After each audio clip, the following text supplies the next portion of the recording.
चलिए, मैं पूछना बताते जाइएगा ये सब करवा दिया है कि नहीं। पहला सिर्फ और सिर्फ एब्जॉर्प्शन हो रहा हो, उस समय प्रेशर क्या होगा। रिफ्लेक्शन हो रहा हो तब प्रेशर क्या होगा। एब्जॉर्प्शन और रिफ्लेक्शन दोनों हो रहे हो तब प्रेशर क्या होगा। ये हो गया यस। था। Yes sir. उसके बाद सेकंड केस हम लोगों का था कि अगर किसी पर्टिकुलर एंगल पे लाइट फॉल कर रही है तो इस केस में किया हम लोगों ने।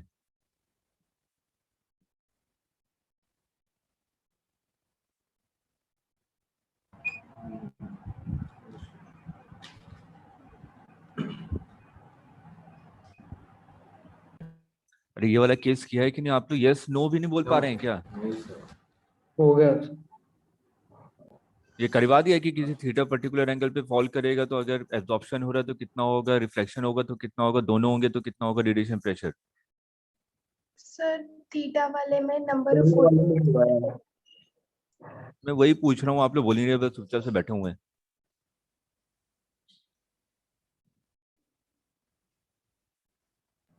चलिए कीजिए किसी इसी थीटा पे। तो आपने कहा कि आई है, लैम्डा है और ये क्रॉस सेक्शन एरिया ए है। तीनों केस एब्जॉर्प्शन वन हो तब क्या होगा, रिफ्लेक्शन हो तो क्या होगा, एब्जॉर्प्शन और रिफ्लेक्शन दोनों हो तब क्या होगा।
सर मीनाक्षी बुलेटिन पढ़ लो।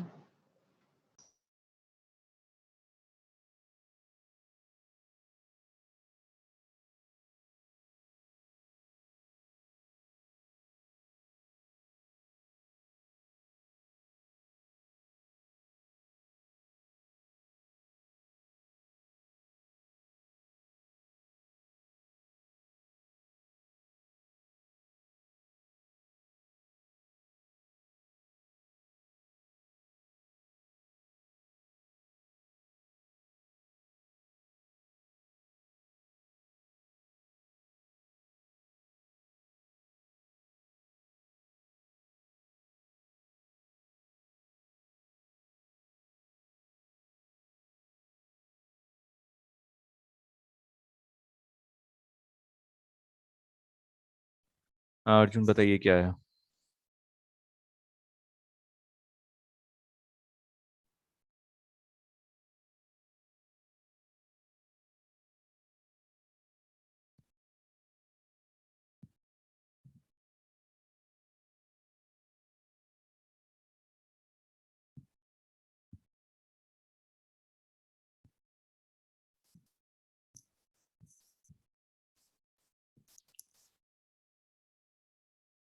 आया किसी का।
आप ही लोगों का आंसर निकालना है,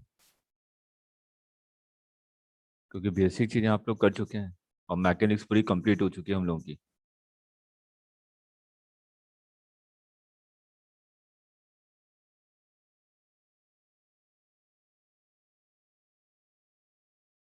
आपको पता है कि एक फोटोन के कारण जो मोमेंटम होता है वो कितना होता है, H upon lambda.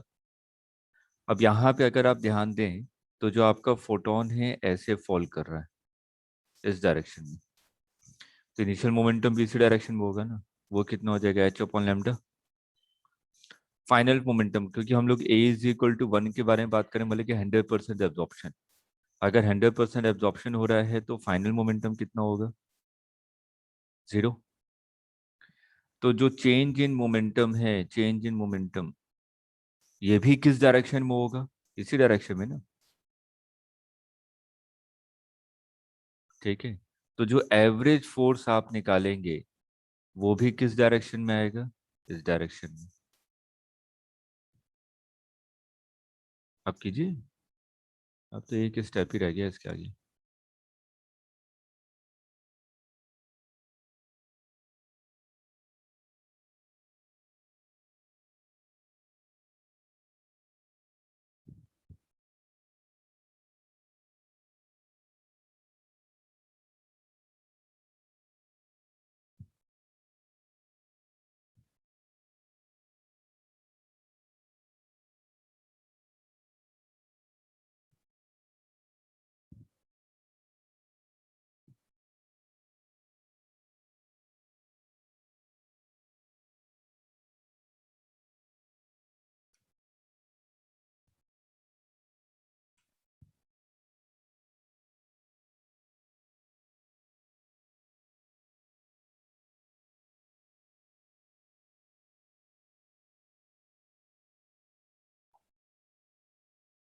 Sir I cos theta upon C equals to 1 होता है तब। अच्छा, I cos theta divided by C. हाँ नहीं, ये आंसर नहीं है।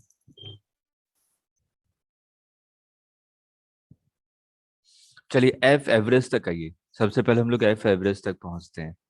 एफ एवरेज का डायरेक्शन भी ये होगा जो आपका चेंज इन मोमेंटम का डायरेक्शन होगा, ठीक है। तो F average is equal to क्या होता है, N into change in momentum. N का मतलब क्या है, number of photons striking per second, ठीक है। एक सेकंड में हम लोग बात करते हैं, तो एक सेकंड में कितने नंबर ऑफ फोटोन स्ट्राइक करते हैं, ये हम लोगों ने किया था, किसी पर्टिकुलर थीटा पे अगर फॉल कर रहा है तो पर सेकंड कितने नंबर ऑफ फोटॉन्स सर होते हैं। I A cos theta T naught lambda by H C. I A cos theta T naught divided by H C. T naught तो 1 सेकंड है, तो ये नंबर ऑफ फोटॉन्स है striking per second. और change in momentum कितना है आपका, H upon lambda. तो जो एफ एवरेज आ रहा है ये कितना आ रहा है, I A cos theta divided by H C into H upon lambda.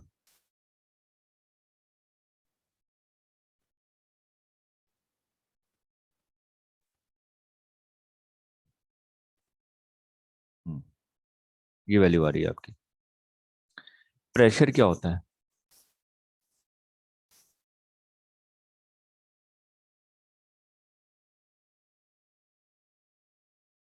Mohini बताइए, प्रेशर।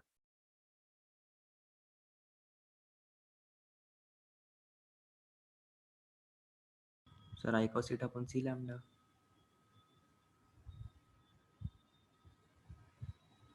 मेरा क्वेश्चन क्या है, प्रेशर क्या होता है, उसके बाद हम लोग जाएंगे। क्या होता है प्रेशर, और थोड़ा स्पेसिफिक आइए। फोर्स पर यूनिट एरिया, कौन सा force, average force. Average force तो निकाल लिया, कौन सा फोर्स,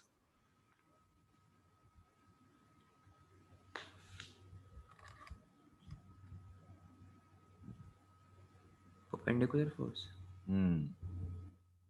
याद रखिएगा, F pressure is equal to F perpendicular per unit area, ये होता है। तो यहाँ पे तो जो एवरेज फोर्स आ रहा है वो तो किसी पर्टिकुलर थीटा पे फॉल कर रहा है ना, सरफेस के परपेंडिकुलर थोड़ी ना है। मेरे को तो वो वाला फोर्स चाहिए जो कि सरफेस के परपेंडिकुलर हो। तो क्या होगा अब बताइए। अब प्रेशर निकालिए, बस आ गए हम लोग आखिरी आंसर पे। Pressure is equal to F perpendicular divided by area. तो एफ परपेंडिकुलर कितना होगा?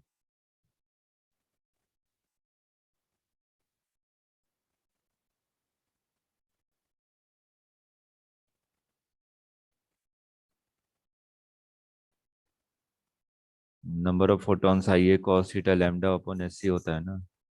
लैम्डा कहाँ गया? बताइए। अरे एफ परपेंडिकुलर कितना होगा मेरे को लिटरली बता। इरिटेशन हो रही है, गुस्सा आ रहा है।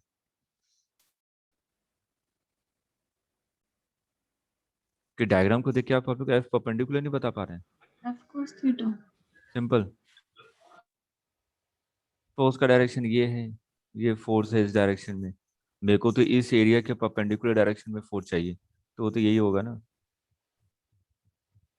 ये तो कौन सा कंपोनेंट हो गया? Theta component. थीटा कंपोनेंट क्या होता है? कॉस। ये वाला कंपोनेंट कॉस ही होगा ना, ये वाला फोर्स का कंपोनेंट। थीटा के साथ वाला कंपोनेंट क्या होता है? कॉस होता है। अगर ये एफ है तो ये क्या हो जाएगा? F cos theta. तो मेरे को तो एरिया के परपेंडिकुलर वाला फोर्स चाहिए। तो एरिया के परपेंडिकुलर फोर्स क्या है? F cos theta. एफ की वैल्यू निकाल चुके हैं, I A cos theta divided by C. तो I A cos theta divided by C into cos theta. यह एफ परपेंडिकुलर आ गया डिवाइडेड बाई एरिया। तो एरिया कैंसिल हो गया, तो यह आ जाएगा I by C into cos square theta. यह आ जाएगा रेडिएशन प्रेशर।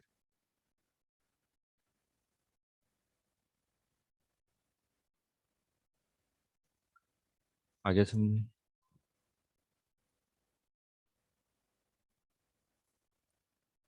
अगर R इज इक्वल टू 1 होगा सेकेंड,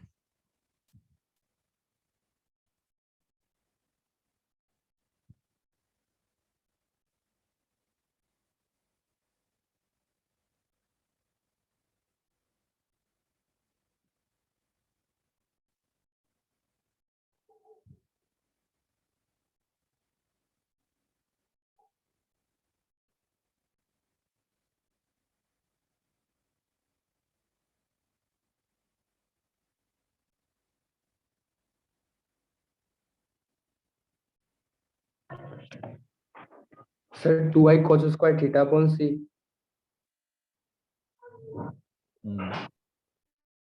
ये तो ठीक है, आंसर तो निकाल दिया। कैसे?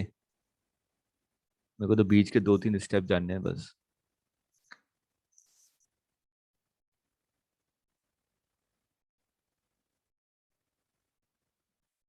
सर इसमें जो मोमेंटम, सर यहाँ पे जो फाइनल मोमेंटम होगा वो जीरो नहीं होगा। हाँ ठीक है, एच वो अपॉन भी लेमडा एच होगा। अपॉन जाएगा और इनिशियल होगा वो माइनस एच अपॉन लैम्डा होगा, वो भी नीचे फॉल कर रही है, तो दोनों ऐड हो हाँ जाएंगे। तो हो ठीक जाएगा है। 2h upon lambda. ठीक है। वहीं से n की वैल्यू तुम्हें पता है ना, इसके लिए थीटा के लिए एफ एवरेज निकाल लेंगे सर इससे। चेंज इन मोमेंटम ही गलत निकाला है।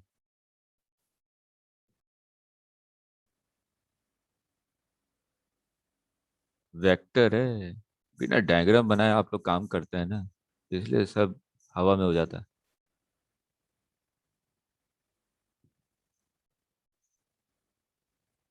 बताइए अर्जुन, आज आपकी लाइन लगाऊंगा। सोच रहा हूँ। सोचना नहीं है, मेरे को आंसर चाहिए। इतने बच्चों वाली चीजों में सोचेंगे?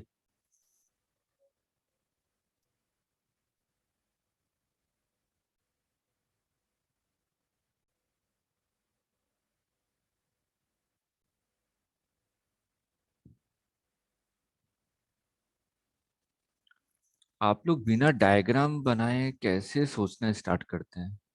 हम्म।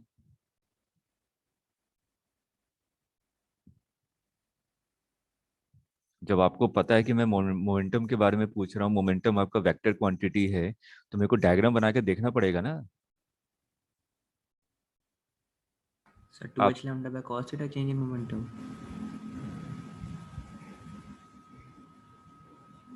नहीं,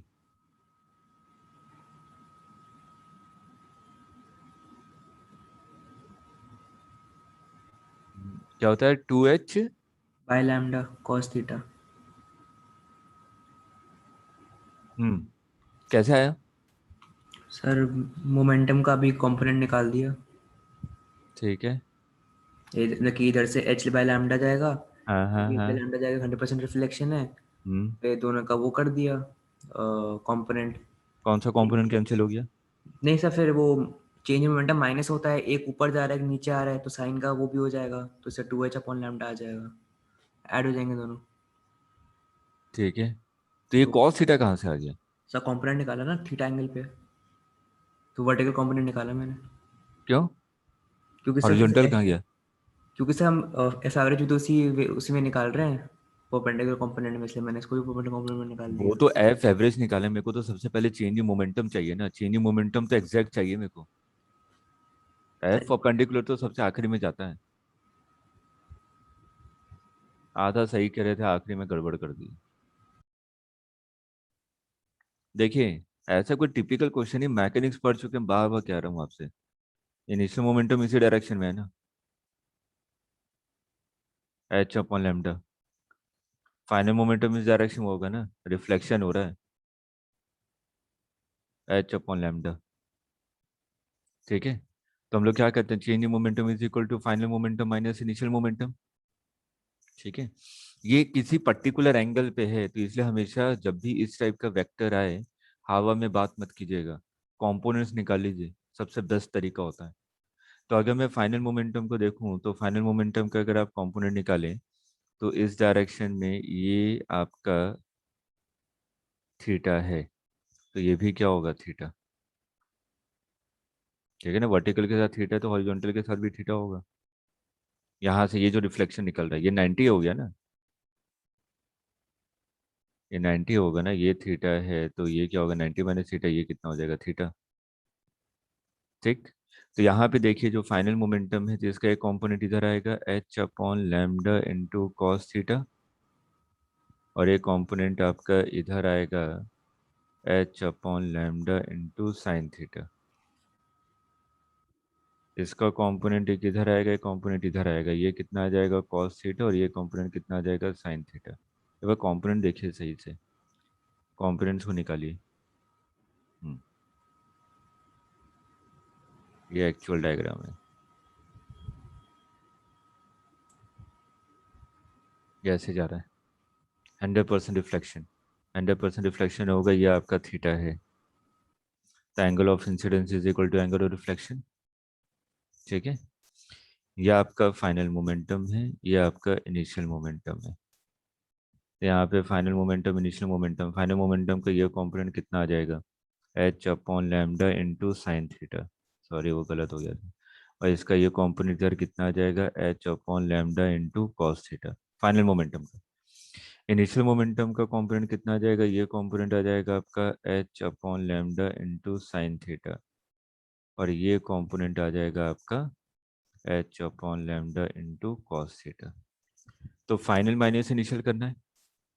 अगर मैं हॉरिजॉन्टल कंपोनेंट को देखूं, तो ये वाला कंपोनेंट और ये वाला दोनों सेम है ना, और दोनों सेम डायरेक्शन में है, तो फाइनल जीरो। माइनस इनिशियल, तो ये तो जीरो हो गया। ठीक है, बचा कौन सा, ये वाला। फाइनल ऊपर की तरफ है और इनिशियल नीचे की तरफ है, तो किसी एक को मैं पॉजिटिव मानूंगा ना, ऊपर वाले को मैंने पॉजिटिव मान लिया, तो डाउनवर्ड डायरेक्शन नेगेटिव होगा। तो चेंज इन मोमेंटम यहाँ पे आप निकालेंगे, कितना आ जाएगा, 2h upon lambda into cos theta. आ रहा है समझ में, ऊपर वाला पॉजिटिव है, नीचे वाला नेगेटिव है, तो फाइनल माइनस इनिशियल करेंगे तो माइनस माइनस प्लस हो जाएगा, तो 2h upon lambda into cos theta. Clear है, तो ये आपने क्या निकालिया, change in momentum. Change in momentum का डायरेक्शन क्या आ रहा है, अपवर्ड्स। अपवर्ड। मेरे को फोर्स किस पे निकालना है, थोड़ा सा बिल्कुल और बेसिक पे आते हैं। नीचे फोर्स साइड। किस किस पे निकालना है, सरफेस पे ना। जो नीचे से Surface. सरफेस पे कितना फोर्स एक्सर्ट हो रहा है।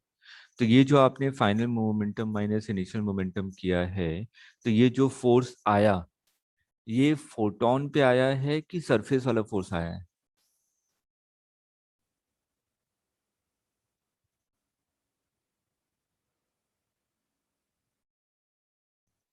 Photon.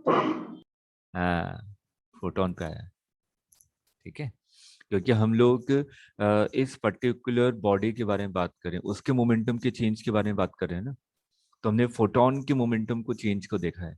इसका मतलब फोटोन पे कितना फोर्स लग रहा है। फोटोन पे कौन लगा रहा है फोर्स? Surface. सरफेस। तो for every action there is equal and opposite reaction. तो अगर सरफेस फोटोन पे इतना फोर्स लगा रहा है तो फोटोन भी सेम फोर्स किस पे लगाएगा? सरफेस पे लगाएगा। और किस डायरेक्शन पे लगाएगा? Downward direction. डाउनवर्ड डायरेक्शन पे, क्योंकि चेंज इन मोमेंटम का डायरेक्शन क्या रहा है? अपवर्ड। तो मेरे को तो सरफेस पे फोर्स चाहिए, सरफेस से फोर्स क्या लगेगा? डाउनवर्ड। तो इसका मतलब अगर चेंज इन मोमेंटम का डायरेक्शन अगर आपका डाउनवर्ड है तो एवरेज फोर्स का डायरेक्शन भी क्या होगा?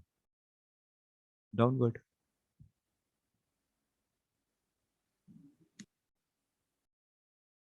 एवरेज फोर्स का डायरेक्शन डाउनवर्ड होगा और इसका वैल्यू कितनी होगी? n into delta P. ये होगा ना? n तो निकाल चुके हैं आप लोग। क्या होता है? I A cos theta lambda divided by H C और delta P 2h upon lambda into cos theta. तो देखिए h लैम्डा तो ये आ जाएगा 2ia cos square theta divided by C. मेरे को तो एवरेज प्रेशर चाहिए, pressure is equal to F perpendicular divided by area. इत्तेफाक से जो एवरेज फोर्स आ रहा है वो परपेंडिकुलर फोर्स ही आ रहा है ना? तो परपेंडिकुलर फोर्स कितना आ रहा है आपका? 2ia divided by C cos square theta divided by area. 2i by C cos square theta, ये प्रेशर आ गया। हरित आंसर सही बोला था लेकिन बीच वाले कौन से पूरे गड़बड़ थे। ठीक है, क्योंकि क्वेश्चन थ्योरी के वो किसी भी स्टेप से पूछ सकता है आपसे, इसलिए मैं ये स्टेप बता रहा हूँ। अगर न्यूमेरिकल आएगा तो डायरेक्ट फॉर्मूला बेस्ड आएगा, लेकिन थ्योरी आएगी तो बीच में से कहीं से भी पूछ सकता है कि find out the average force. तब तो मेरे को देखना पड़ेगा ना mathematically. Sir average force downward कैसे हुआ दोबारा बता दीजिए। हमने कंपोनेंट्स निकाली, ये फाइनल मोमेंटम का कंपोनेंट है, ठीक, और ये इनिशियल मोमेंटम का कंपोनेंट है। तो हम लोग क्या करते हैं? P final minus P initial. आगे मैं हॉरिजॉन्टल वाले के बारे में बात करूं, ये कितना है? H upon lambda sine theta. ये भी कितना है? H upon lambda sine theta. दोनों का डायरेक्शन भी सेम है, तो P final minus P initial करूंगा तो ये तो कैंसिल हो गया ना। और इसी वाले बार बात करूं, H upon lambda cos theta, ये ऊपर की तरफ है और एक नीचे की तरफ है। अगर इस वाले को पॉजिटिव मानता हूं तो ये नेगेटिव होगा। तो final momentum minus initial momentum, minus minus plus, तो मतलब कि 2h upon lambda cos theta. तो ये डायरेक्शन क्या आ गया? अपवर्ड। तो मेरे को तो किस पे फोर्स निकालना है? इस पे, सरफेस पे। तो ये तो जो फोर्स निकाला किस पे निकाला आपने? फोटोन पे। तो सरफेस से फोर्स को कहाँ लग रहा होगा? डाउनवर्ड डायरेक्शन में। For every there is equal and opposite reaction.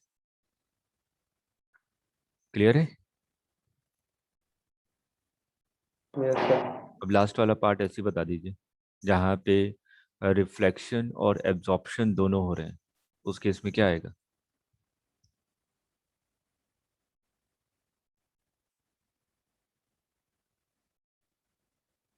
Sir I cos square theta upon C 1 plus R. 1 plus R की 1 माइनस आर? 1 plus are. सही है। नहीं नहीं, 1 प्लस आर ही होगा,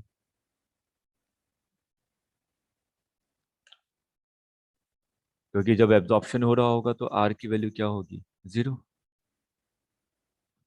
और जब रिफ्लेक्शन हो रहा हो तो आर की वैल्यू 1। तो जब रिफ्लेक्शन होता है तो ट्वाइस हो जाता है ना। देखिए, रिफ्लेक्शन हो रहा है तो 2 टाइम्स आ रहा है एब्जॉर्प्शन के, तो हमारा जो फॉर्मूला है एब्जॉर्प्शन और रिफ्लेक्शन दोनों हो रहे हो तो क्या हो जाएगा I cos square theta divided by C 1 + r। Value put करके देख लीजिए, देखिए दोनों फॉर्मूले सेटिस्फाई हो रहे हैं कि नहीं। जब आपका रिफ्लेक्शन होगा तो r की वैल्यू 1, तो 1 + 1 2, तो 2i/c cos स्क्वायर थीटा। अगर एब्जॉर्प्शन हो रहा होगा तो r की वैल्यू 0, तो सिंपल आ जाएगा i/c cos square theta. Clear है? चलिए,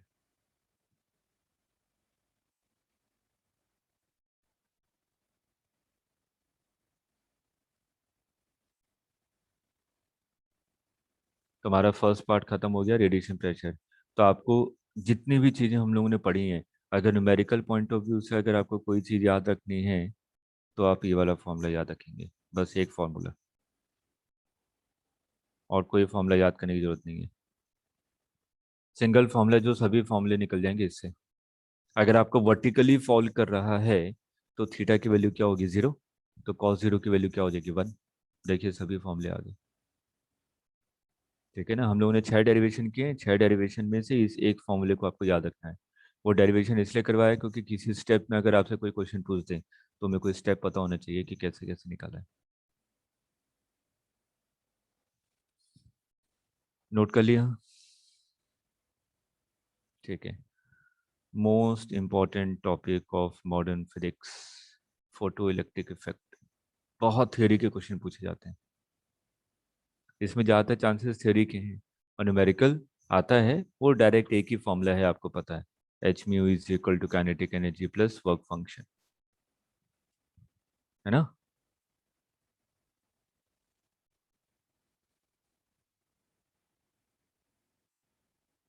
सर सेमीकंडक्टर्स मॉडर्न फिजिक्स में आता है? नहीं नहीं नहीं नहीं, सेमीकंडक्टर अलग है।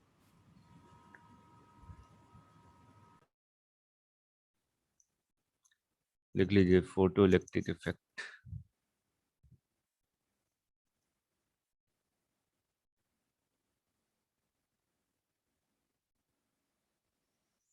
सभी पॉइंट्स को ध्यान से समझिएगा और उसको अपने वर्डिंग में लिखते जाइएगा, इसके पॉइंट्स ही आपके बहुत इंपॉर्टेंट है।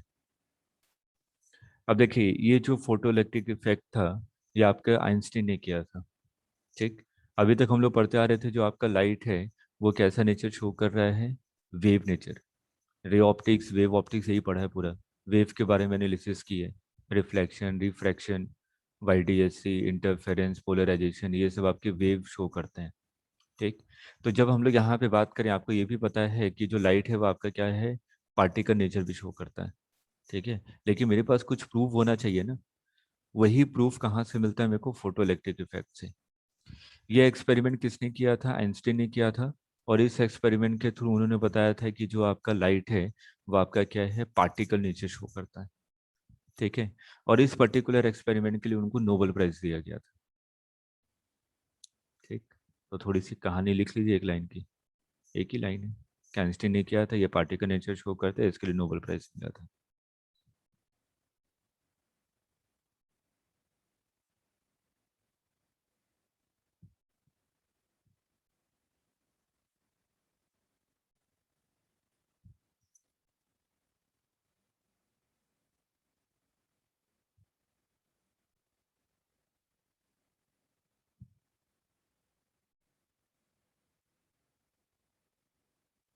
हम्म, अब अगर मैं कहूँ कि हाँ कोई पार्टिकल है, तो आप मेरे को कैसे प्रूव करेंगे कि हाँ ये पार्टिकल है। मैं कह रहा हूँ आप लोग पार्टिकल है, ऑलरेडी एक बार बता चुका हूँ क्लास में कि आप लोग पार्टिकल हैं, स्पेस ऑक्यूपाई करेंगे। ठीक है, जब मॉडर्न फिजिक्स स्टार्ट की थी तभी मैंने स्टार्टिंग में बताया था कि अगर कोई भी चीज़ स्पेस ऑक्यूपाई कर रही है इसका मतलब वो पार्टिकल है। ठीक, तो आप लोग ने भी स्पेस को ऑक्यूपाई करके रखा हुआ है। ठीक है, अब समझिए कि मैं फोटोन हूँ और मैं खुद को प्रूव करना चाहता हूँ कि मैं पार्टिकल हूँ। ठीक है, अभी एक्सपेरिमेंट हो रहा है, एक्सपेरिमेंट कैसे किया गया और कैसे ये पता चला कि ये आपका ये क्या है, पार्टिकल है। ठीक, और मैंने मान लिया कि अर्जुन है वो पार्टिकल है, ये सब कोई जान रहा है कि अर्जुन पार्टिकल है, इन्होंने स्पेस ऑक्यूपाई करके रखा हुआ है। एक्सपेरिमेंट किस पे किया जा रहा है? मुझ पे, फोटोन पे एक्सपेरिमेंट किया जा रहा है कि मैं पार्टिकल हूं कि नहीं। ठीक है, अर्जुन तो पार्टिकल है, ये सबको पता है, इन्होंने स्पेस को ऑक्यूपाई करके रखा हुआ है। तो अगर ये पार्टिकल हैं तो इन्होंने कोई स्पेस को ऑक्यूपाई करके रखा हुआ है। तो अगर इन्होंने स्पेस को ऑक्यूपाई करके रखा हुआ है तो मैं सिर्फ और सिर्फ अर्जुन को देख सकता हूँ, है ना। सभी लोग स्पेस ऑक्यूपाई किया तो मेरे को पता है कि यहाँ पे एक पार्टिकल है। ठीक, अगर मैं यहाँ पर आऊं और इनको पुश करके इनको अपनी जगह से हटा दूं, समझिएगा, मैं आया और इनको मैंने इसको पुश किया और इनको अपनी जगह से हटा दिया, तो अर्जुन हट के किसी और पोजीशन पे चले गए। तो आपको पता था ना कि ये बंदा पहले इस जगह पे था, तो यहाँ पे इसने स्पेस को ऑक्यूपाई करके रखा हुआ था। अब ये यहाँ से हटा तो ये इसने यहाँ पे इसके स्पेस को ऑक्यूपाई कर लिया दूसरी जगह, इसका मूवमेंट हुआ। एक पार्टिकल को दूसरा पार्टिकल ही हटा सकता है, अर्जुन अपनी मर्जी से नहीं हटेंगे, ये तो स्टेबल हैं, अपनी जगह बैठे हुए हैं। ठीक है, लेकिन मैंने क्या देखा, मैंने अर्जुन को देखा, मैंने कहा कि ये तो मूव करके किसी और पोजीशन पे पहुंच गए। तो मेरे दिमाग में दो चीजें क्लिक होंगी। पहला तो ये कि अगर ये स्टेबल था तो अपने आप से मूव नहीं कर सकता। ठीक, अगर इसको मूव करना है तो कोई दूसरा आया होगा जिसको इसने हटाया होगा, और जो आया होगा वो इनको अपनी जगह से कब हटा सकता है? जब वो भी पार्टिकल हो। एक पार्टिकल ही एक पार्टिकल को हटा सकता है और उसकी स्पेस को ऑक्यूपाई कर सकता है। जैसे आप बस में खड़े हैं, धक्का लगता है तो आगे बढ़ जाते हैं ना। ठीक है, आगे बढ़ते हैं, क्यों बढ़ते हैं? क्योंकि पीछे भी एक बंदा जो खड़ा है वो भी पार्टिकल है, उसको आपको धक्का देता है, वो पुश करके आगे बढ़ा देता है, आपकी स्पेस को वो ऑक्यूपाई कर लेता है। नहीं ऐसा नहीं। ठीक आगे है, सर। तो इस पर्टिकुलर फिनोमिनन से मतलब कि यही एक्सपेरिमेंट हम लोग कर रहे थे जिससे हमें पता चला कि जो फोटोन है वो आपका क्या है, पार्टी का नेचर शो कर रहा है। ठीक है, तो हमने अब एक्चुअल में एक्सपेरिमेंट किया क्या? हम लोगों ने क्या लिया, एक मेटल शीट ली। ठीक है, मेटल शीट पे क्या किया, लाइट फॉल करवाया। ठीक, हमें ये तो पता है कि जो इलेक्ट्रॉन्स हैं वो क्या है, पार्टिकल है। ठीक है, अब उस मेटल शीट के दोनों तरफ से मैंने क्या लगा दिया, गैल्वेनोमीटर लगा दिया उसके अक्रॉस। ठीक, अगर इलेक्ट्रॉन का मूवमेंट होता है तो मुझे पता है कि करंट फ्लो कर रही है। अगर करंट फ्लो करेगी तो मुझे पता चलेगा कि जो नल डिफ्लेक्शन है, गैल्वेनोमीटर वहां से डिफ्लेक्ट कर जाएगा, राइट या लेफ्ट। क्योंकि गैल्वेनोमीटर करंट सेंसिंग डिवाइस होता है, वो तो सिर्फ ये बताता है कि किसी भी सर्किट में करंट फ्लो कर रहा है कि नहीं कर रहा। ठीक है, तो जैसे ही किसी मेटल शीट पे लाइट फॉल करती है, लाइट फॉल करने के कारण क्या होता है कि जो इलेक्ट्रॉन्स हैं वो मूव करने स्टार्ट हो जाते हैं। ठीक है, इलेक्ट्रॉन्स मूव करने स्टार्ट हो रहे हैं, ये मुझे पता कैसे चला, गैल्वेनोमीटर की मदद से। कि गैल्वेनोमीटर डिफ्लेक्ट हुआ तो मुझे पता चला कि लगता है कि इलेक्ट्रॉन का मूवमेंट हुआ। इलेक्ट्रॉन मूवमेंट हुआ क्योंकि इलेक्ट्रॉन पार्टिकल था, तो मैंने कहा था कि इलेक्ट्रॉन तो स्टेबल था क्योंकि मेटल में है। अगर इलेक्ट्रॉन स्टेबल था, उसको हटाने के लिए जो इनकमिंग फोटॉन्स आए होंगे तो वो भी पार्टिकल होने चाहिए, क्योंकि एक पार्टिकल ही दूसरे पार्टिकल को हटा सकता है। तो इस एक्सपेरिमेंट से मुझे ये पता चला कि ये जो आपका नेचर है फोटोन का, वो कैसा है, पार्टिकल नेचर है। ठीक है, ये एक्सपेरिमेंट किया गया था। तो फोटो इलेक्ट्रिक इफेक्ट इतना ही था। अब मेन इसकी थ्योरी को समझना है, एक एक एक्सपेरिमेंट को कि क्या किया गया, उसका ऑब्जर्वेशन क्या था और उसका कंक्लूजन क्या था। यही क्वेश्चन है जो एग्जाम में पूछे जाते हैं। ठीक है, मैंने एक्सपेरिमेंट समझा दिया है, अब एक एक पॉइंट को समझिएगा ध्यान से।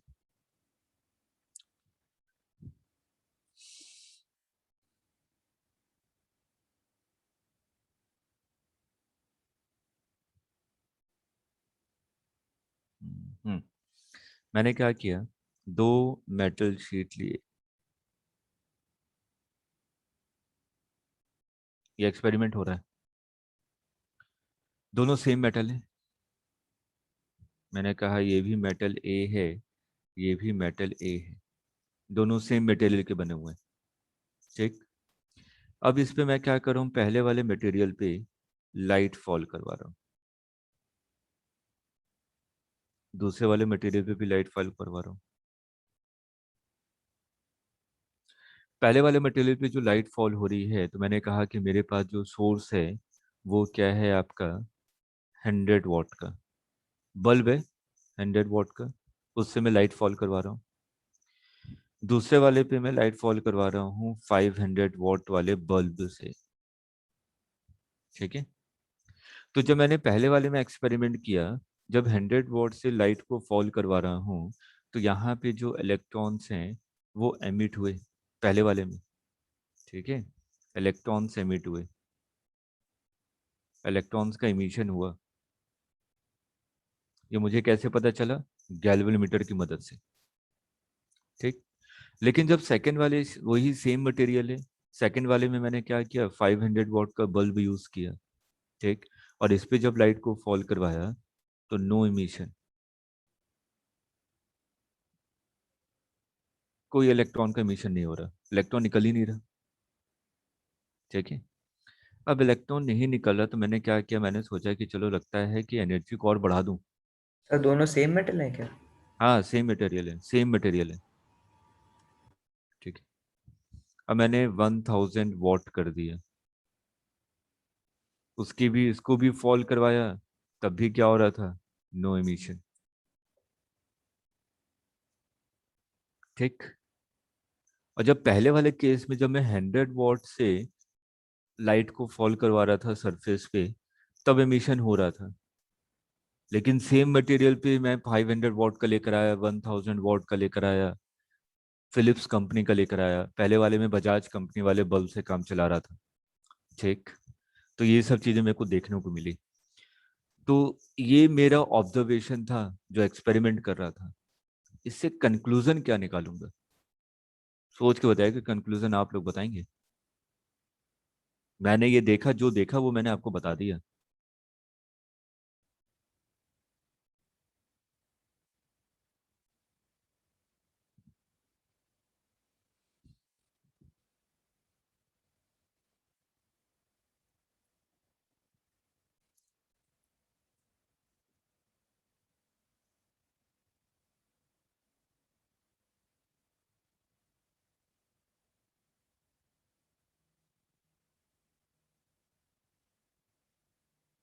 सर एक पर्टिकुलर पावर पे ही इलेक्ट्रॉन्स की एक्साइटेशन होती है।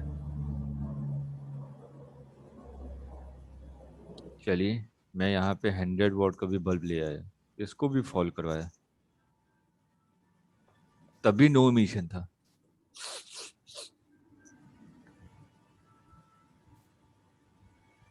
पहले वाले में फिलिप्स का बल्ब यूज कर रहा हूँ और सेकंड वाले में बजाज का।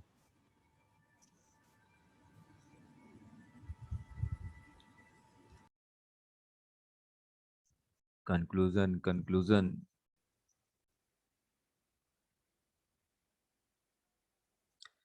सिर्फ इस चीज को देख के आपको क्या पता चल रहा है?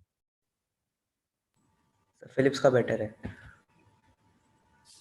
लेकिन वहां पे लिखा नहीं होगा ना कि ये फिलिप्स है, ये बजाज है, वो तो सिंपल एक ऑब्जर्वेशन है, वो तो घुमा के क्वेश्चन पूछेगा।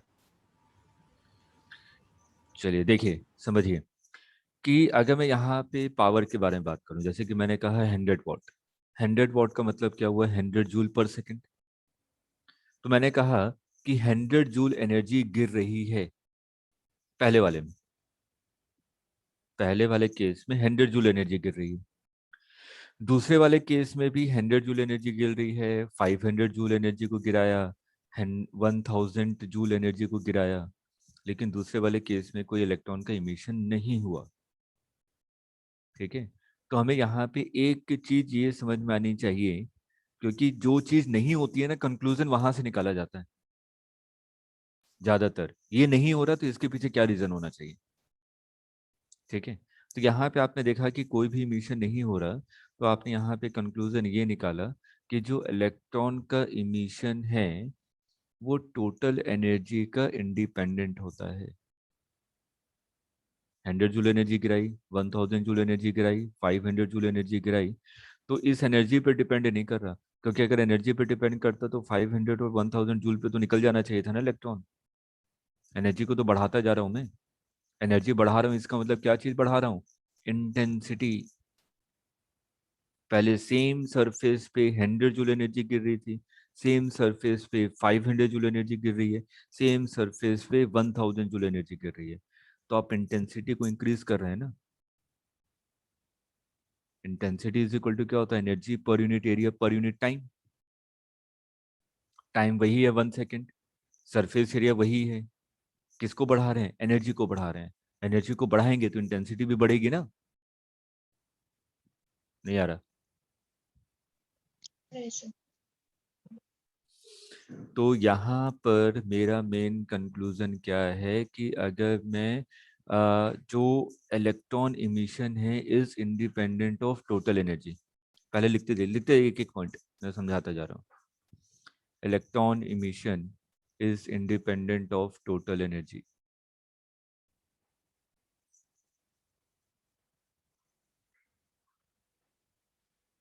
ठीक। Electron emission is independent of intensity of incoming light. Electron emission is independent of intensity of incoming light.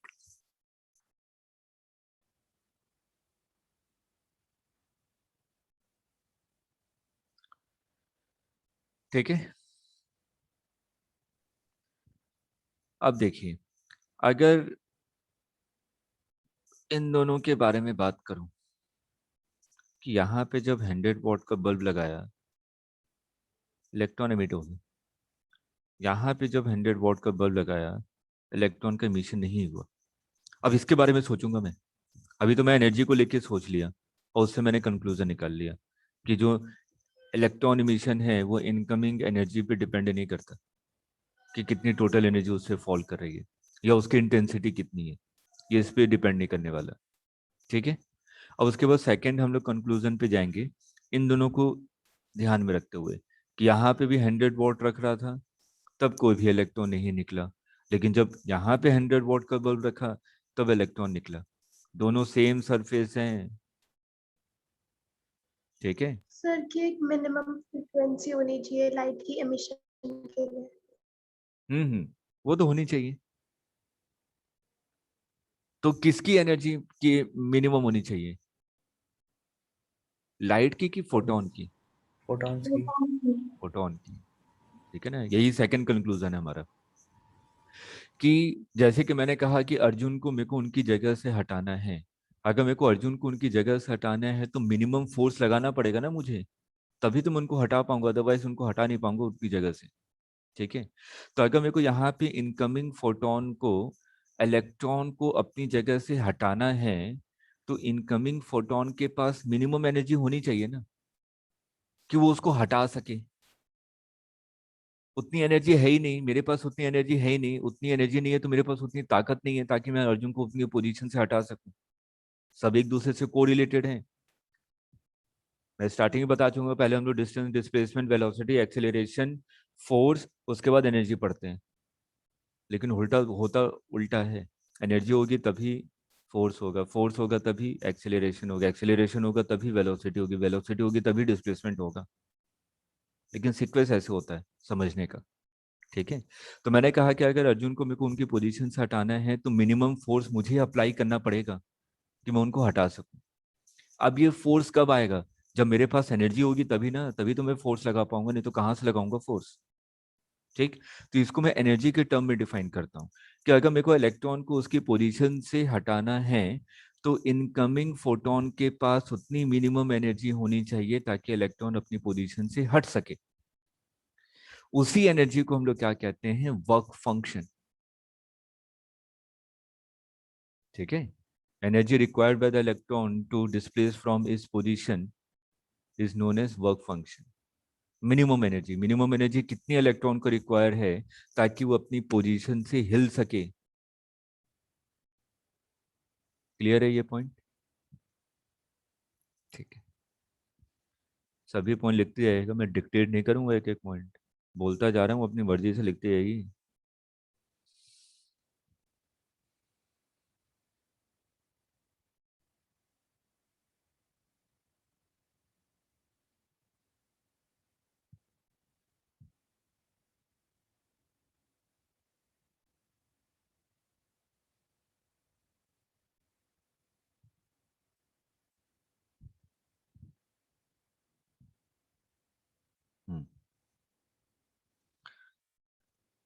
तो उसके बाद हम लोग यहाँ पे दूसरा कंक्लूजन मतलब कि निकालते हैं कि यहाँ पे भी जब 100 वॉट का बल्ब यूज कर रहे थे, यहाँ पे भी 100 वॉट का बल्ब यूज कर रहे थे, तो यहाँ पे इलेक्ट्रॉन का इमिशन हुआ, यहाँ पे इलेक्ट्रॉन का इमिशन नहीं हुआ। तो इससे हमने कंक्लूजन क्या निकाला कि जो इलेक्ट्रॉन का इमिशन है वो किस पे डिपेंड करता है, individual energy of incoming photon. लिख लीजिए, emission of electron depends on emission of electron depends on individual energy of incoming photon, individual energy of incoming photon।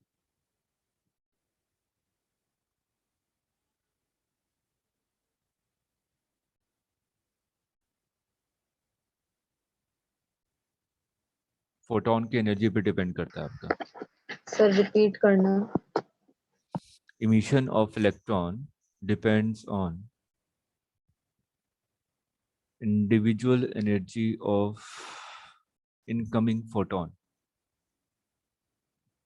ठीक है, चलिए। तो मैं ऐसे एग्जांपल के तौर पे मान लेता हूँ कि अभी आपने कहा कि वर्क फंक्शन का मतलब मिनिमम इतनी एनर्जी होनी चाहिए तभी इलेक्ट्रॉन अपनी पोजीशन से हट पाएगा। ठीक है, तो मैंने कहा कि इस वाले का वर्क फंक्शन जो है मेटल का वो कितना है, मैंने मान लिया 0.5 जूल। मान लिया कि वर्क फंक्शन मेरा 0.5 जूल है। अब यहाँ पे जो इनकमिंग फोटोन है, एक फोटोन के पास कितनी एनर्जी होती है, एच म्यू। एच तो कांस्टेंट है, प्लैंक्स कांस्टेंट। तो आप कहेंगे कि जो फोटोन की एनर्जी है वो किस पे डिपेंड कर रही है, फ्रीक्वेंसी पे। Energy depends on frequency. ठीक है, अब मैंने कहा कि जो इनकमिंग फोटोन था पहले वाले केस में, उसके पास एनर्जी कितनी थी, 1 जूल। मान लिया मैंने कि उसके पास कितनी एनर्जी है, 1 जूल एनर्जी है। ठीक, 2 जूल मान लेते हैं, थोड़ा और 1-2 पॉइंट और इसमें समझा दूंगा। मैंने कहा कि 2 जूल एनर्जी है। ठीक है, टोटल एनर्जी कितनी थी, 100 जूल एक सेकेंड में। तो कितने नंबर ऑफ फोटॉन्स फॉल कर रहे होंगे एक सेकेंड में, 50 नंबर ऑफ 50। फोटॉन्स कितने होंगे, 50। एक के पास 2 हैं तो 50 के पास 100 होंगे ना। ठीक है, तो नंबर ऑफ फोटॉन्स 50 फॉल कर रहे हैं। ठीक है, इधर आते हैं। यहाँ पे आपने मान लिया कि जो इनकमिंग फोटोन था उसके पास एनर्जी है 0.4 जूल। ठीक है, तो अगर यहाँ पे 100 वॉट है तो 100 वॉट के हिसाब से नंबर ऑफ फोटॉन्स कितने हो जाएंगे, 100 डिवाइडेड बाई 0.4, है ना। नंबर ऑफ फोटॉन ज्यादा फॉल कर रहे हैं इसमें। अब अभी आपने कहा कि सेकंड वाले केस में कोई भी इलेक्ट्रॉन एमिट नहीं कर रहा था, लेकिन एनर्जी तो ज्यादा थी फर्स्ट के कंपैरिजन में। ठीक है, तो पहले कंक्लूजन ये निकाला था कि जो इलेक्ट्रॉन का इमिशन है वो टोटल एनर्जी पे डिपेंड नहीं करता और ना ही इंटेंसिटी पे डिपेंड करता है। तो जो 100 वॉट पहले वाले में से इलेक्ट्रॉन का इमिशन हो रहा था, 100 वॉट सेकंड वाले में इलेक्ट्रॉन का इमिशन नहीं हो रहा था। तो इन दोनों से मैंने एक और कंक्लूजन निकाला कि जो इलेक्ट्रॉन का इमिशन होगा वो किस पे डिपेंड करेगा, इनकमिंग फोटोन की एनर्जी पे। तो मैंने कहा कि जो पहले वाला जो फोटोन होगा इसकी एनर्जी इसके वर्क फंक्शन से ज्यादा होनी चाहिए, तभी इसको हटा सकता है, अदरवाइज हटा नहीं सकता। तो इसका वर्क फंक्शन कितना था, 0.5 जूल। इनकमिंग फोटोन के पास एनर्जी कितनी थी, 2 जूल। तो एक सेकंड में कितने नंबर ऑफ फोटॉन्स फॉल कर रहे हैं, 50। ठीक है, अब यहाँ पे इनकमिंग फोटोन के पास कितनी एनर्जी है, 0.4 जूल, और ये तो वर्क फंक्शन से छोटा है ना, तो इलेक्ट्रॉन को नहीं हटा पा रहा। ठीक, अब यहाँ तक हम लोगों ने नोट कर लिया। अब इसी भी देखें, इसी के पीछे और भी अंदर अंदर थ्योरी बनते हैं। यहाँ पे अगर आपने कहा कि 0.4 जूल है, मैंने कहा मेरे को तो 0.5 चाहिए ना। 2 फोटोन मिले और दोनों फोटोन एक इलेक्ट्रॉन को एनर्जी दे दें। ये फोटोन आया और ये भी फोटोन आया, इसके पास एनर्जी थी 0.4 जूल, इसके पास एनर्जी थी 0.4 जूल। दोनों इस इलेक्ट्रॉन को दे दें तो इसके पास कितनी हो जाएगी 0.8 जूल, इसको चाहिए कितनी थी 0.5 जूल, बचा कितना 0.3 जूल, 0.3 जूल किस में चला जाएगा काइनेटिक एनर्जी में, तो इलेक्ट्रॉन एमिट हो जाना चाहिए, हो जाना चाहिए ना। लेकिन जब हम लोग एक्सपेरिमेंट कर रहे थे तो यहाँ पे कोई भी इलेक्ट्रॉन एमिट नहीं हो रहा था, यह है प्रूफ, एक्सपेरिमेंटल प्रूफ है। तो मैंने एक और कंक्लूजन निकाला इसके बाद, ये तो मैंने सोचा, खुद से सोचा कि ऐसा भी तो हो सकता था, अगर ऐसा होता तब तो इलेक्ट्रॉन निकल जाना चाहिए था, ठीक, लेकिन इलेक्ट्रॉन अभी भी नहीं निकल रहा है। इसका मतलब दो फोटोन किसी भी एक इलेक्ट्रॉन को एनर्जी नहीं दे सकते, दो या तीन फोटोन मिलकर एक इलेक्ट्रॉन को एनर्जी नहीं दे सकते। लिख लीजिए इसको अपने वर्डिंग में।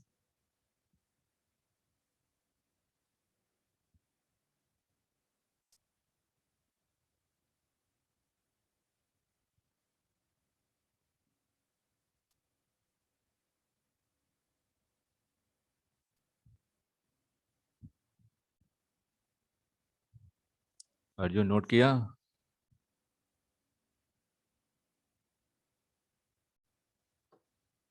चलिए, अब एक और चीज, मेरे पास गैल्वेनोमीटर है, गैल्वेनोमीटर है तो मैं करंट को मेजर कर सकता हूँ, ठीक। मैंने मान लिया, जैसे एक एग्जांपल लेता हूँ, तब ये सेकंड एक और कंक्लूजन आपको समझ में आएगा। मैंने कहा कि किसी भी सर्किट में 1 एम्पियर करंट फ्लो हो रही है। 1 एम्पियर का मतलब क्या हुआ, 1 कूलम चार्ज पर सेकेंड। 1 एम्पियर का मतलब यही हुआ ना, Q/T, तो T की वैल्यू 1 सेकेंड, जिसका मतलब चार्ज कितना फ्लो हुआ 1 कूलम। अगर 1 कूलम चार्ज फ्लो हुआ तो नंबर ऑफ इलेक्ट्रॉन्स निकाल सकता हूँ, क्वांटाइजेशन ऑफ चार्ज Ne = 1, तो number of electrons will be equal to 1 divided by charge on electron. ये सब पढ़ा हुआ है ना, ठीक। तो मैंने चार्ज ऑफ इलेक्ट्रॉन निकाली, अब इलेक्ट्रोस्टैट वहां पे स्टार्ट करूंगा क्वांटाइजेशन का मतलब, ठीक है। तो मैंने कहा कि नंबर ऑफ इलेक्ट्रॉन्स निकाल लिया आपने, तो 1 कूलम में कितने नंबर ऑफ इलेक्ट्रॉन्स फ्लो किए होंगे ये मैं निकाल सकता हूँ, ठीक है। मतलब कि 1 एम्पियर करंट के करस्पॉन्डिंग कितने इलेक्ट्रॉन्स होंगे ये निकाल सकता हूँ। अब मैंने कहा, मैं ऐसे मान ले रहा हूँ क्योंकि मेरे को करंट पता है, मैंने कैलकुलेटर लगा के रखा हो तो मुझे करंट पता है कि कितनी करंट निकल रही है, ठीक है। और उसके हिसाब से मेरे को ये पता है कि हर एक सेकंड कितने नंबर ऑफ इलेक्ट्रॉन्स मूव कर रहे हैं। मैंने मान लिया कि यहाँ पे कितने फोटोन थे 50, ठीक है, और कितने नंबर ऑफ इलेक्ट्रॉन्स निकले 50। ये एक्सपेरिमेंट है, ठीक। कितने नंबर ऑफ इलेक्ट्रॉन्स निकले 50, क्योंकि मैं करंट को मेजर कर सकता हूँ, इसका मतलब नंबर ऑफ इलेक्ट्रॉन्स को मेजर कर सकता हूँ। तो मैंने कहा कि यहाँ पे कितने नंबर ऑफ इलेक्ट्रॉन्स निकल रहे हैं, 50 इलेक्ट्रॉन्स निकल रहे हैं, ठीक है। अब इससे क्या कंक्लूजन निकालेंगे, कितने निकले 50 इलेक्ट्रॉन्स निकले, कितने नंबर ऑफ फोटॉन्स फॉल कर रहे थे 50, ठीक। एक के पास कितनी एनर्जी थी 2, तो मैंने कहा कि एक फोटोन के पास 2 जूल एनर्जी है और एक को कितना चाहिए 0.5, तो ये ऐसा भी तो कर सकता था, ये 3 इलेक्ट्रॉन को दे देता एनर्जी, तो 1.5 हो जाता, अभी भी 0.5 बचता ना, वो 0.5 क्या होता, तीनों के काइनेटिक एनर्जी में डिस्ट्रीब्यूट हो जाता, ठीक। लेकिन जब हमने एक्सपेरिमेंट किया तो यहाँ पे देखा कि अगर 50 फोटॉन हैं तो कितने इलेक्ट्रॉन्स निकल रहे हैं 50। अभी ऐसा लिखेगा नहीं, पहले सुनिए ध्यान से, कि मैंने सिर्फ माना है अभी, कि मैंने कहा कि 50 फोटॉन फॉल हुए तो 50 इलेक्ट्रॉन निकले, ये एक्सपेरिमेंट था मेरे पास, ठीक। तो मैंने यहाँ से एक अगला कंक्लूजन निकाला, मैंने कहा कि इनकमिंग फोटॉन के पास एनर्जी 2 जूल थी, तो अगर 2 जूल एनर्जी होती तो वो कितने इलेक्ट्रॉन को दे सकता था, 2 को देता या 3 को दे देता, ठीक है। तो नंबर ऑफ फोटॉन्स अगर वो 3 को दे रहा होता तो नंबर ऑफ फोटॉन्स आपके कितने निकलते 150, 150, है ना। लेकिन निकल कितने रहे थे 50। तो इससे एक और कंक्लूजन हमने निकाला कि एक फोटॉन सिर्फ एक इलेक्ट्रॉन को ही दे सकता है एनर्जी, एक फोटॉन की एनर्जी मल्टीपल इलेक्ट्रॉन्स को नहीं डिस्ट्रीब्यूट की जा सकती। ये अगला है, नोट कीजिए।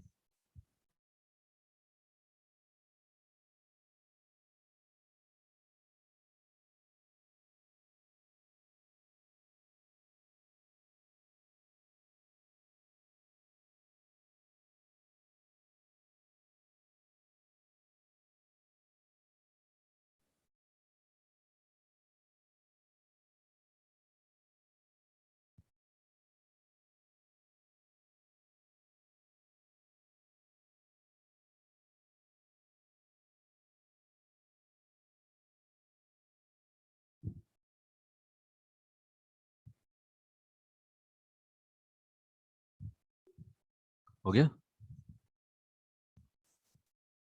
चलिए, अब आपको पता है कि सिंपल अगर लॉजिक के हिसाब से देखें तो आपने कहा कि एक फोटोन आया, उसके पास कितनी एनर्जी थी, एच म्यू। ये एनर्जी कहाँ कहाँ गई? एक एनर्जी तो आपके वर्क फंक्शन में चलेगी, मिनिमम एनर्जी जो यूज कर लेगा वो, और उसके वो जो बची हुई एनर्जी होगी वो कहाँ चली जाएगी, काइनेटिक एनर्जी में।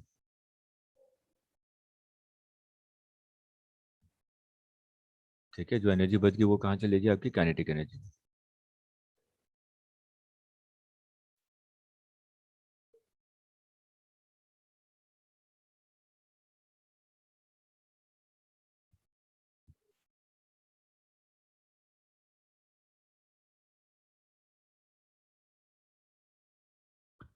अब देखिए यहां पर कितने नंबर ऑफ इलेक्ट्रॉन्स बाहर निकलेंगे, कितने नंबर ऑफ इलेक्ट्रॉन्स आपके बाहर निकल रहे हैं, ये किस पे डिपेंड करेगा, टोटल एनर्जी पे कि इनकमिंग फोटोन की एनर्जी पे? सोच के बताइए।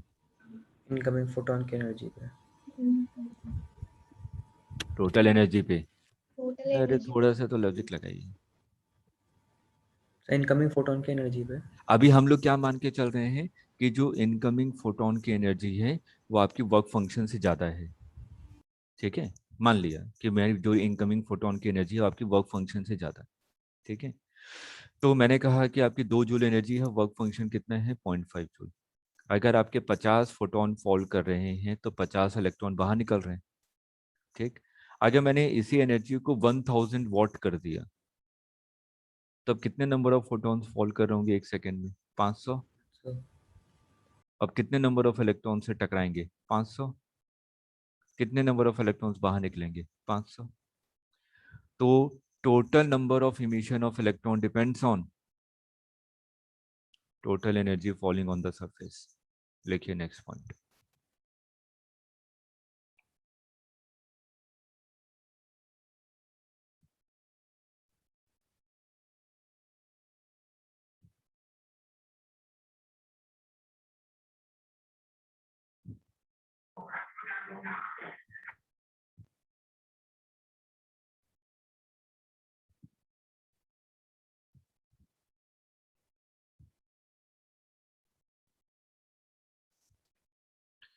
इलेक्ट्रॉन निकले या ना निकले ये किस पे डिपेंड करता है, इनकमिंग फोटोन की एनर्जी पे।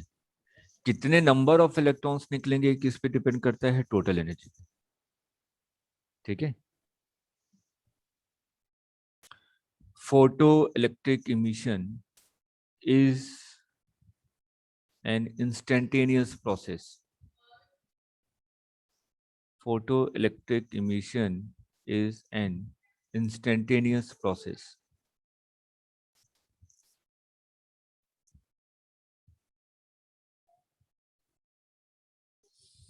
इसी चीज से हम लोग कहते हैं, ये कंक्लूडिंग पार्ट है मेन।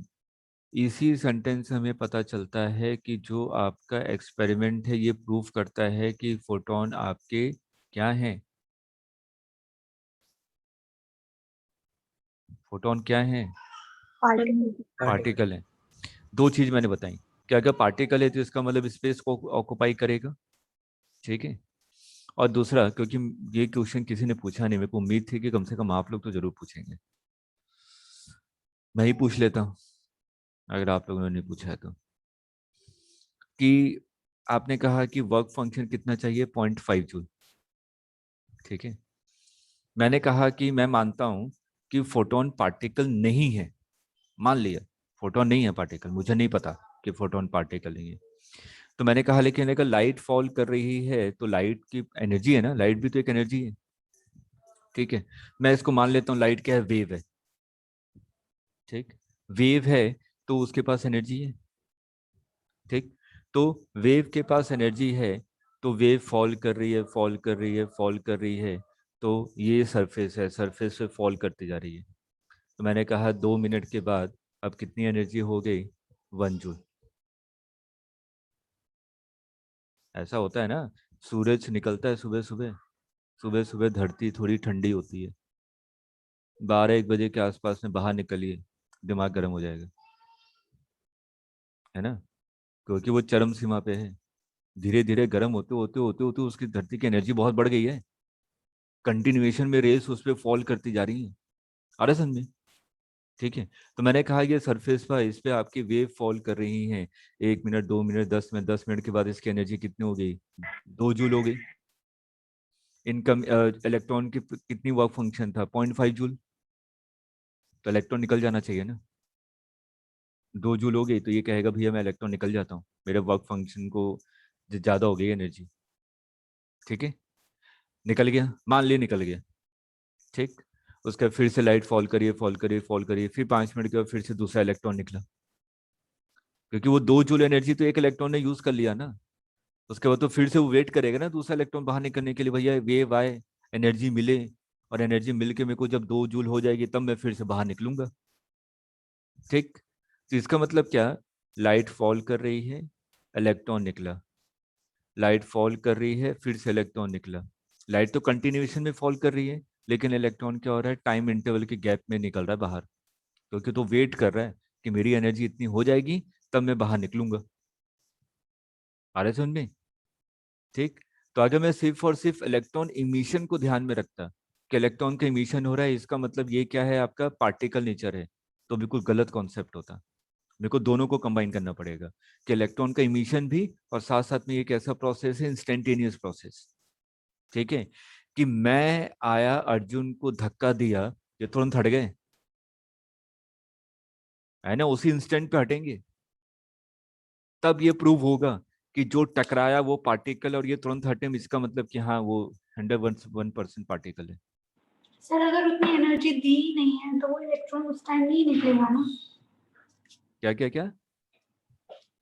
सर जैसे सन वाले केस में वो हाँ। एनर्जी स्टोर करता रहता है, फिर एक टाइम इंटरवल के बाद निकलता है। अरे वो अलग कॉन्सेप्ट है, सोलर सेल, उस पे पीएचडी होती है एक एक टॉपिक पे, आपने तुरंत 1 मिनट में खत्म कर दिया उस चीज को।